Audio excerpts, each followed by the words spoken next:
میرے پیارے آقا صلی اللہ تعالی علیہ وسلم کے پیارے دیوانوں، افطار، اس کے حوالے سے تھوڑی سی باتوں کو آپ ذہن کے اندر محفوظ کر لیں تاکہ رسول گرامی وقار صلی اللہ علیہ وسلم کی سنت کے مطابق افطار کرنے پر اللہ رب العزت جل جلالہ اجر بھی عطا فرمائے اور ساتھ ہی ساتھ پروردگار جل جلالہ کی خوشنودی بھی حاصل ہو۔ بہت سارے انسان، بہت سارے مسلمان روزہ رکھنے کے بعد افطار کی شدت کے ساتھ افطار کا انتظار کرتے ہیں کہ جلدی سے وقت ہو اور ہم افطار کریں، لیکن یہاں میں آپ کو بتا دوں کہ وقت سے پہلے افطار کرنے کی سزا کیا ہے، اسے سماعت فرمائیں۔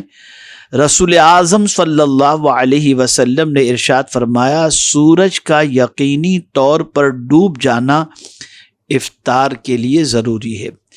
اگر کوئی شخص اس سے پہلے افطار کرتا ہے تو اس کا روزہ ہی نہ ہوگا اور وہ سخت سزا اور عذاب پائے گا۔ امام ابن خزیمہ اور ابن حبان نے حضرت ابو امامہ باہلی رضی اللہ تعالیٰ عنہ سے نقل کیا کہ رسول اعظم صلی اللہ علیہ وسلم نے فرمایا، میں سویا ہوا تھا، میرے پاس دو آدمی آئے، وہ مجھے اٹھا کر ایک پہاڑ پر لے گئے، اور اس کے بعد کی ایک تفصیلی حدیث ہے، اور اس کے بعد حضور صلی اللہ علیہ وسلم نے فرمایا مجھے اور آگے لے گئے تو وہاں ایک قوم کو الٹا لٹکایا گیا تھا اور ان کی باچھوں کو چیرا جا رہا تھا جن سے خون بہہ رہا تھا۔ میں نے پوچھا یہ کون لوگ ہیں؟ بتایا گیا یہ رمضان کا روزہ وقت آنے سے پہلے ہی افطار کر لیتے تھے۔ یہ آقا کریم صلی اللہ علیہ وسلم کی حدیث مبارکہ ہے، اور صحیح ابن خزیمہ کے اندر یہ حدیث مبارکہ موجود ہے۔ اس سے یہ بات سمجھ میں آئی کہ جو شخص وقت سے پہلے افطار کرے گا اس کے لیے آقا کریم صلی اللہ علیہ وسلم کے ارشاد کی روشنی میں کتنی سخت سزا جو ہے وہ حضور صلی اللہ علیہ وسلم کو بتائی گئی کہ دو لوگ جو اس سزا میں گرفتار تھے ان کو کتنی سخت سزا غروب سے پہلے افطار کرنے کے عوض کے اندر دی جا رہی تھی۔ میرے پیارے آقا صلی اللہ تعالی علیہ وسلم کے پیارے دیوانوں، یہاں یہ بات خاص طور پر ذہن میں رکھیں کہ اگر غروب ہو جائے تو اس کے بعد جو ہے فوراً افطار کر لینا چاہیے اور افطار میں پھر تاخیر نہیں کرنی چاہیے۔ رسول اعظم صلی اللہ تعالی علیہ وسلم نے ارشاد فرمایا، افطار میں جلدی کرو اور سحری میں تاخیر کرو۔ میرے پیارے آقا صلی اللہ تعالی علیہ وسلم کے پیارے دیوانوں، حضرت مالک بن عامر رضی اللہ تعالی عنہ سے ہے کہ میں اور حضرت مسروق رضی اللہ تعالی عنہ دونوں نے ام المؤمنین حضرت عائشہ صدیقہ رضی اللہ تعالی عنہ کی خدمت میں حاضر ہو کر عرض کیا، ان میں سے ایک افطاری اور نماز مغرب میں جلدی کرتے ہیں جبکہ دوسرے ان میں سے تاخیر کرتے ہیں۔ انہوں نے پوچھا جلدی کون سے صحابی کرتے ہیں؟ ہم نے کہا حضرت عبداللہ ابن مسعود رضی اللہ تعالی عنہ کا نام لیا تو فرمانے لگی، رسول اعظم صلی اللہ علیہ وسلم کا معمول یہی تھا، یعنی افطار میں آقا کریم صلی اللہ علیہ وسلم جلدی کیا کرتے تھے۔ ہمارے یہاں تھوڑا سا مسئلہ ہے کہ اذان کی آواز کانوں میں پہنچنے کے باوجود بھی لوگ دعا میں مصروف ہوتے ہیں اور سمجھتے ہیں کہ نہیں ہم مانگ لیں پہلے، تو افطار میں تاخیر کرنا یہ رسول اعظم صلی اللہ علیہ وسلم کو بالکل پسند نہیں تھا۔ افطار کا وقت ہو جائے، غروب آفتاب ہو جائے تو افطار کے اندر جلدی کرو، یہ رسول اعظم صلی اللہ علیہ وسلم کا معمول تھا۔ بلکہ آقا کریم صلی اللہ علیہ وسلم ارشاد فرماتے ہیں کہ وہ بندہ مجھے محبوب ہے جو افطار میں جلدی کرتا ہے۔ یہ ترمذی شریف کی حدیث ہے۔ حضرت سہل ابن سعد رضی اللہ تعالی عنہ کا بیان ہے کہ رسول اعظم صلی اللہ علیہ وسلم نے ارشاد فرمایا، لوگ جب تک افطاری میں جلدی سے کام لیں گے خیر پر ہی قائم رہیں گے۔ یہ مسلم شریف کی حدیث ہے، یعنی خیر پر وہ لوگ قائم رہیں گے جو افطار میں جلدی کرتے ہیں۔ جلدی سے مراد پھر آپ سمجھ لیجئے غروب آفتاب سے پہلے نہیں، وقت ہونے کے بعد غروب آفتاب کے بعد جو ہے وہ افطار کرنے سے متعلق ہے۔ میرے پیارے آقا صلی اللہ تعالی علیہ وسلم کے پیارے دیوانوں حضرت ابو الدرداء رضی اللہ تعالیٰ عنہ سے ہے کہ رسول اعظم صلی اللہ علیہ وسلم نے فرمایا میری امت اس وقت تک میرے طریقے پر رہے گی جب تک وہ افطار کے لیے ستاروں کے طلوع ہونے کا انتظار نہیں کرے گی۔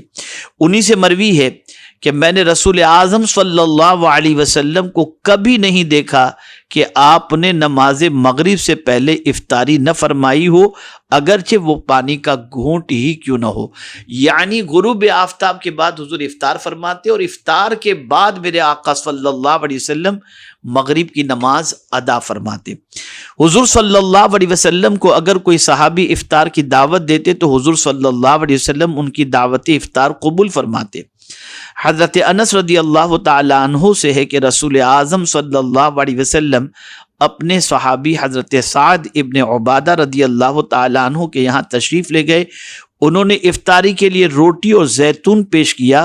حضور صلی اللہ علیہ وسلم نے تناول فرما کر فرمایا تمہارے پاس روزے داروں نے افطار کیا، نیک لوگوں نے تمہارا کھانا کھایا اور تم پر ملائکہ نے رحمت کی دعا کی۔ سبحان اللہ۔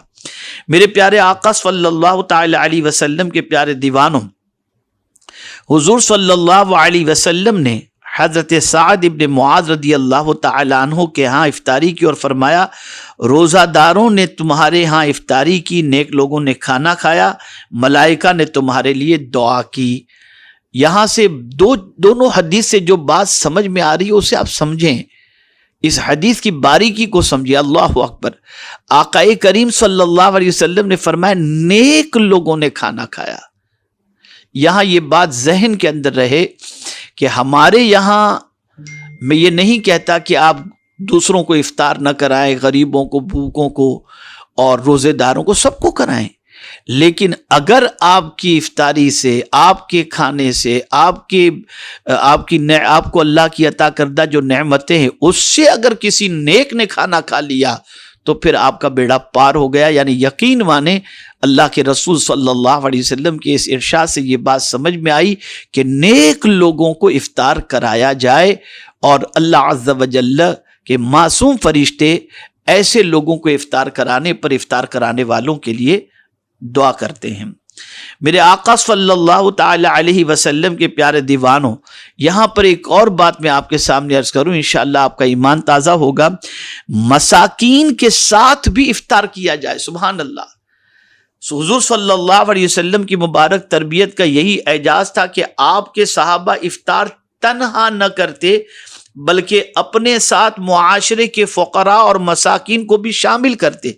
حضرت عبداللہ ابن عمر رضی اللہ تعالی عنہما کے بارے میں مروی ہے کہ مساکین کے بغیر افطار نہ فرماتے، اگر گھر والے اسے محسوس کرتے تو اس رات کھانا ہی نہیں کھاتے۔ یعنی اگر فقیروں اور مسکینوں کے ساتھ کھانا کھانے پر، افطار کرنے پر اگر گھر والے یہ کہتے کہ ہمارے ساتھ نہیں کیا اور ان کے ساتھ تم نے بیٹھ کر کیا، تو پھر حضرت عبداللہ ابن عمر رضی اللہ تعالی عنہما رات کو گھر پہ کھانا ہی نہیں کھاتے تھے، انہیں اتنا گراں گزرتا تھا۔ تو یہاں سے یہ بات سمجھ میں آئی کہ مساکین اور فقراء کے ساتھ بھی افطار کرنے کی کوشش کی جائے اور ان کے ساتھ دسترخوان پر بیٹھ کر افطار کرنے کی کوشش کر کے اللہ عز و جل اور اس کے رسول صلی اللہ علیہ وسلم کو راضی کرنے کی کوشش کی جائے۔ میرے پیارے آقا صلی اللہ تعالی علیہ وسلم کے پیارے دیوانوں، بلکہ حضرت عبداللہ ابن عمر رضی اللہ تعالی عنہما کا معمول بھی یہی تھا کہ اگر وہ کھانا کھا رہے ہوتے اور کوئی سائل آ جاتا تو کھانے کا اپنا حصہ اٹھا کر فی الفور سائل کو دے دیتے۔ جب واپس آتے تو بقیہ کھانا گھر والے کھا چکے ہوئے ہوتے، تو بغیر کھائے ہوئے حضرت عبداللہ ابن عمر بستر پر چلے جاتے بلکہ صبح روزہ رکھ لیا کرتے۔ سبحان اللہ۔ میرے پیارے آقا صلی اللہ تعالی علیہ وسلم کے پیارے دیوانوں، رسول اعظم صلی اللہ علیہ وسلم نماز مغرب ادا کرنے سے پہلے افطار کر لیا کرتے تھے۔ حضرت انس رضی اللہ تعالیٰ عنہ سے اس بارے میں مروی ہے کہ رسول اعظم صلی اللہ علیہ وسلم نماز سے پہلے روزہ افطار فرماتے۔ میرے پیارے آقا صلی اللہ تعالی علیہ وسلم کے پیارے دیوانوں، اگر سرکار صلی اللہ علیہ وسلم روزے میں ہوتے اور موسم گرما ہوتا تو سرکار صلی اللہ علیہ وسلم نماز سے پہلے تازہ کھجور اور پانی، اور اگر موسم سرما ہوتا تو خشک کھجور اور پانی تناول فرماتے۔ یہاں سے پتہ چلا کہ اگر گرمی کا موسم ہے تو تر کھجور سے افطار کرنا حضور کی سنت، اور اگر ٹھنڈی کا موسم ہے تو خشک کھجور سے افطار کرنا میرے آقا صلی اللہ علیہ وسلم کی سنت مبارکہ ہے۔ میرے پیارے آقا صلی اللہ تعالی علیہ وسلم کے پیارے دیوانوں، افطار کے لیے معقولات و مشروبات یعنی کھانے اور پینے میں سے حضور صلی اللہ علیہ وسلم کو سب سے پسندیدہ چیزیں کھجور اور پانی تھا۔ حضرت انس بن مالک رضی اللہ تعالیٰ عنہ سے مروی ہے کہ رسول اعظم صلی اللہ علیہ وسلم تازہ کھجور کے ساتھ افطار فرماتے، اگر تازہ کھجوریں نہ ہوتی تو خشک کھجور، اور اگر وہ بھی نہ ہوتی تو پانی کے چند گھونٹ کے ساتھ افطار فرماتے۔ میرے پیارے آقا صلی اللہ تعالی علیہ وسلم کے پیارے دیوانوں، اکثر کھجور اور پانی حضور صلی اللہ علیہ وسلم استعمال فرماتے، مگر بعض اوقات دودھ بھی سرکار صلی اللہ علیہ وسلم نے استعمال فرمایا۔ حضور صلی اللہ علیہ وسلم نے دودھ اور اجوا کھجور کے ساتھ بھی روزہ افطار فرمایا ہے۔ امت کو بھی انہی چیزوں کے ساتھ افطاری کی تعلیم عطا فرمائی۔ حضرت سلمان بن عامر رضی اللہ تعالیٰ عنہ کا بیان ہے کہ تاجدار کائنات صلی اللہ علیہ وسلم نے فرمایا، جب تم افطار کرو تو کھجور کے ساتھ کرو، اگر نہ ملے تو پانی کے چند گھونٹ کے ساتھ کر لو۔ میرے پیارے آقا صلی اللہ تعالی علیہ وسلم کے پیارے دیوانوں، آقا کریم صلی اللہ علیہ وسلم کے خطبہ مبارکہ میں 3 اشیاء کا تذکرہ ملتا ہے۔ جب صحابہ نے آپ سے عرض کیا ہم میں سے ہر کسی میں یہ طاقت کہاں کہ وہ روزے دار کو سیر کر کے کھانا کھلائے، تو حضور صلی اللہ علیہ وسلم نے فرمایا، اللہ تعالیٰ یہ ثواب اس شخص کو بھی عطا فرمائے گا جس نے کسی روزے دار کو افطار کروایا، خواہ وہ کھجور کے ساتھ ہو یا پانی یا دودھ کے گھونٹ کے ساتھ ہو۔ ایک اور بات عرض کروں، تھوڑا غور سے سنیے گا۔ آقا کریم صلی اللہ تعالی علیہ وسلم خاص طور پر کس چیز سے افطار نہیں کرتے تھے، اسے سماعت فرما لیں۔ حضرت انس رضی اللہ تعالیٰ عنہ سے مروی ہے کہ حضور صلی اللہ علیہ وسلم اس شے سے روزہ افطار کرنا پسند نہ فرماتے جسے آگ نے مس کیا ہو۔